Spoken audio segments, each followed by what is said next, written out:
JKC news देख रहे हैं आप और मैं हूं आपके साथ स्निपिका वर्मा। जिस तरह से सियासी सरगर्मियां जो है वो चल रही हैं, उसी को लेकर हमारे साथ पीडीपी के प्रवक्ता वीरेंद्र सिंह सोनू जी बातचीत करने के लिए जुड़ चुके हैं। तो वीरेंद्र जी, सबसे पहले तो जेकेसी में आपका स्वागत है। शुक्रिया, थैंक यू जी। तो जिस तरह से बात की जाए सियासी सरगर्मियाँ जो चल रही हैं और वहीं पे जो पार्लियामेंट की बात करेंगे तो एक जो वीडियो है जुगल किशोर जी की बात करें तो उनकी एक वीडियो जो कल की बात करें तो वायरल हो रही है काफ़ी ज़्यादा, कि उन्होंने कहा है पार्लियामेंट में कि जम्मू कश्मीर जो है, जम्मू कश्मीर में विकास हो रहा है और जम्मू कश्मीर में जो मेट्रो रेलवे का प्रोजेक्ट है वो जल्द ही जो है ख़त्म हो जाएगा। उसको लेकर क्या कहेंगे? देखिए, ऐसे है कि जुगल किशोर शर्मा साहब जम्मू पुंछ से एमपी हैं और दूसरी बार जीते हैं। उनको पार्लियामेंट में जब जाना तो तैयारी करके जाना चाहिए। उनको पार्लियामेंट में तैयारी करके जाना चाहिए कि वो क्या बोल रहे हैं और क्या नहीं बोल रहे हैं, कि वो ऐसे ही जनता में एक हादसे के आज पात्र बन चुके हैं। जिस तरीके से वो कह रहे हैं, और वो बोल भी पढ़ के रहे थे, किसी पेपर पे लिखा था, पढ़ के रहे थे। मुझे नहीं पता जिसने उनको लिख के दिया है, क्योंकि वो किसी से लिखवा के पढ़ रहे होंगे। तो जिसने उनको लिख के दिया, जहाँ उसने कोई अपनी जिद उनके साथ निकाली है, तो जहाँ भारतीय जनता पार्टी के लीडर जो हैं वो मुझे लगता है कि मतलब किसी गलतफहमी का शिकार हो चुके हैं।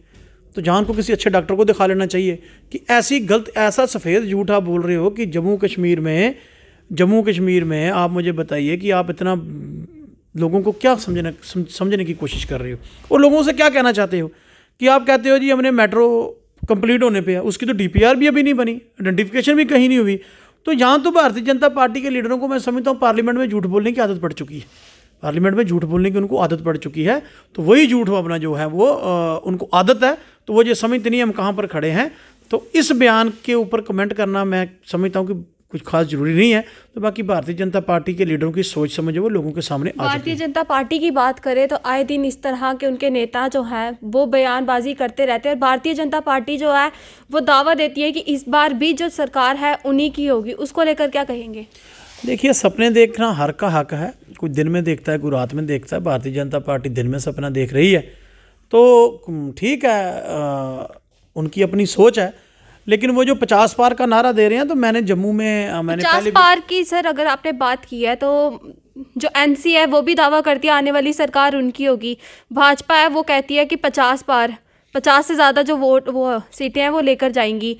लेकिन पीडीपी की बात करें, पीडीपी के द्वारा अभी तक इस तरह का कोई बयान नहीं आया। उसको लेकर भी क्या कहेंगे? देखिए, भाजपा का जो 50 पार का नारा है, तो मैं तो उसके लिए यही कहता हूँ कि अब की बार बीजेपी लखनपुर से पार, अब की बार वो लखनपुर से पार है। 50 पार तो वो ठीक है, सब मैंने पहले ही कहा कि वो सपना ले रहे हैं, सबका हक है। तो बाकी हम ये जो दावे नहीं करते हैं, पीडीपी का इतिहास आप पढ़ के देख लीजिए। हम जो कहते हैं वो करते हैं। हम एक कैडर बेस्ड पार्टी हैं। हम जम्मू कश्मीर के लोगों की तर्जमानी करते हैं। जम्मू कश्मीर के मसले के लिए हमारे लिए सबसे अहम है जो जम्मू कश्मीर के साथ 5 अगस्त 2019 को जो हमारे साथ किया गया है, हम उसकी जदोजहद कर रहे हैं। जो हमारी शनाख्त हमसे छीनी गई है, इस रियासत को 2 हिस्सों में बांट दिया गया है, इसको स्टेट से यूटी बना दिया गया। आपने स्टेट की बात की है, कई राजनीतिक दल हो गए या कई संगठन हो गए, उनके द्वारा लगातार प्रदर्शन भी किए गए और कहा गया कि 370 जो है उसको बहाल किया जाए और जो राज्य का दर्जा है जम्मू कश्मीर को वो भी वापस दिया जाए। लेकिन उसको लेकर देखिए, मैंने तो पहले ही कहा है कि हमारा स्टैंड है कि 5 अगस्त 2019 से पहले वाली स्थिति, हमारा 370-35 से स्पेशल स्टेटस जो हमारी रियासत को 2 जगह में बांटा गया है, उस सब को बहाल किया जाना चाहिए। तो जब वो सब बहाली हो जाएगी तो ये स्टेट वगैरह तो उसके बीच में आई है। हम कहते हैं कि जो हमारा स्पेशल स्टेटस जो हमें इंडियन कॉन्स्टिट्यूशन ने दिया था, उसकी बहाली जल्द से जल्द की जानी चाहिए। उसके लिए हम जदोजहद करेंगे, सड़क में भी करेंगे, कानून के जो सुप्रीम कोर्ट में हमारा केस है उसके ऊपर भी करेंगे, और जहाँ जहाँ हमारा हमें मौका लगेगा हम 370 की वकालत करते रहेंगे। और ये हमारा कोर एजेंडा है। हम 5 अगस्त 2019 से पहले वाली पोजीशन जो मांगते हैं। तो वीरेंद्र जी, बात करेंगे अगर पीडीपी की अध्यक्षा महबूबा मुफ्ती की, तो 2 दिन पहले उनके द्वारा एक जो वो कन्वेंशन है वो किया जा रहा था, लेकिन उन्हें जो है रोक दिया गया, हाउस अरेस्ट कर दिया गया। और उनके द्वारा एक बयान दिया गया था कि जो बाकी राजनीतिक दलों की बात करें, अगर जिस तरह रविंद्र रैना की बात करें, उनके द्वारा भी एक पीर पंजाल में जो है एक रैली निकाली गई थी, कन्वेंशन किया गया था। मगर महबूबा मुफ्ती का कहना है कि कई राजनीतिक दल है वो रैलियाँ भी करते हैं और इस तरह के जो लोग वहाँ पे इकट्ठे भी होते हैं और उनके द्वारा जो है वो कोविड नहीं फैलता। लेकिन पीडीपी की बात करें, पीडीपी अगर इस तरह की रैली करने जाए तो उन्हें रोक दिया जाता है और उन्हें हाउस अरेस्ट जो है वो कर दिया जाता है। उसको लेकर क्या कहें? यही तो एक हम कहते हैं, यही तो आज रियासत जम्मू कश्मीर की विडंबना बन चुकी है। यही तो एक मसला है कि पीडीपी सदर जो हैं वो घर में उनको हफ्ते में 3 दिन नज़रबंद कर दिया जाता है।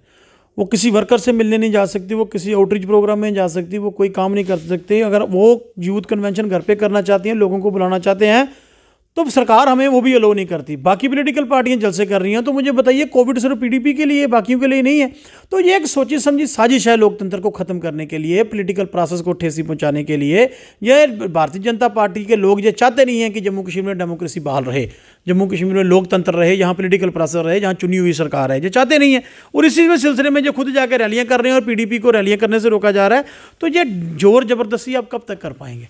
हर चीज़ की एक लिमिट होती है। Excess of everything is bad.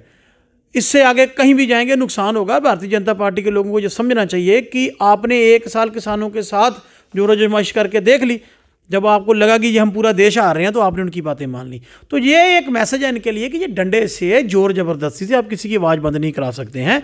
जो जमहूरियत है, ये ख्यालात की जंग होती है। Democracy mean battle of ideas.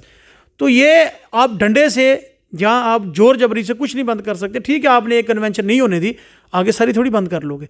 लोगों के दिलों में जो बात है उसको कैसे आप निकाल लोगे बाहर? तो जब बीजेपी के लिए शर्म की बात है, एलजी एडमिनिस्ट्रेशन के लिए शेम है कि वो पॉलिटिकल प्रोसेस को ख़त्म कर रहे हैं और उन्होंने हमारी कन्वेंशन जो है उसको तो उन्होंने सबोडाइज किया, कन्वेंशन को नहीं होने दिया।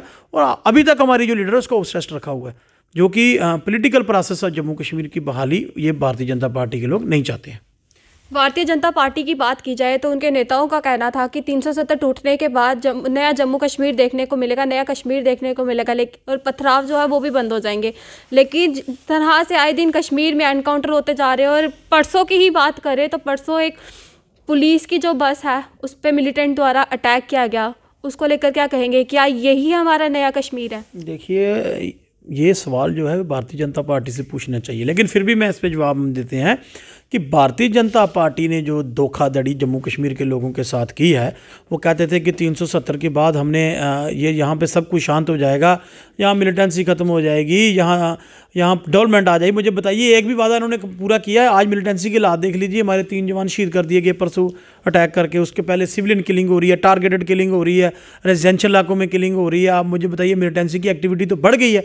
तो जम्मू आज है कहाँ? सरकार की पॉलिसी है कहाँ? तो सरकार फेलियर हो चुकी है। बाकी जब जम्मू की बात अगर हम करें तो 370 टूटने के बाद कौन सा नया जम्मू आपको देखने को मिला है? यहाँ वो आर्टिफिशियल डल लेक बन गई, यहाँ 15 लाख रुपए लोगों के अकाउंट में आ गया, यहाँ बेरोजगारी खत्म हो गई, इंडस्ट्री पैकेज आ गया, डेवलपमेंट आ गई, बड़ी बड़ी एमएनसी यहाँ आ गई। आपने देखी कहीं? यहाँ 1 लाख नौकरी का रोजगार आपने देना था, दे दिया। तो ये सब झूठ था, ये जुमले थे। भारतीय जुमला पार्टी ने जुमले चलाए थे, तो आज वो एक और नया जुमला लेके आ गए हैं रेल मेट्रो का।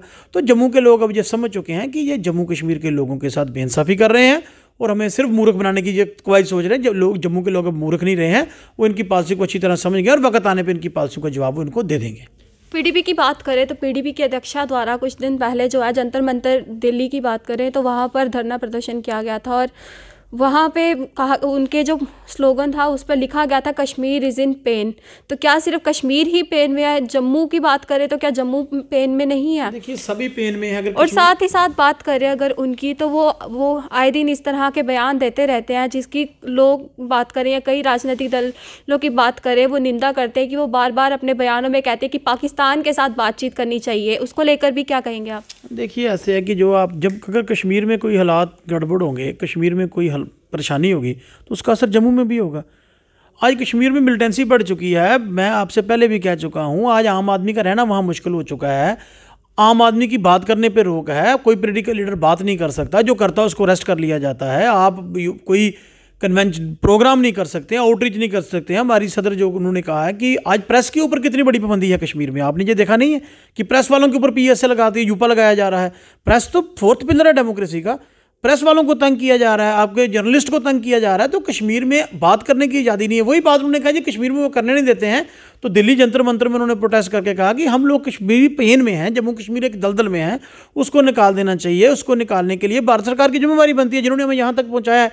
तो हमारा ये है कि जम्मू कश्मीर के लोगों के साथ आप जो धोखाधड़ी कर रहे हो, जो पॉलिटिकल प्रोसेस से इनको दूर आप कर रहे हो, ऐसा नहीं किया जाना चाहिए। जोर जबरी किसी मसले का हल नहीं है और जल्द से जल्द आपको जम्मू कश्मीर में पॉलिटिकल प्रोसेस बहाल करने की ज़रूरत है।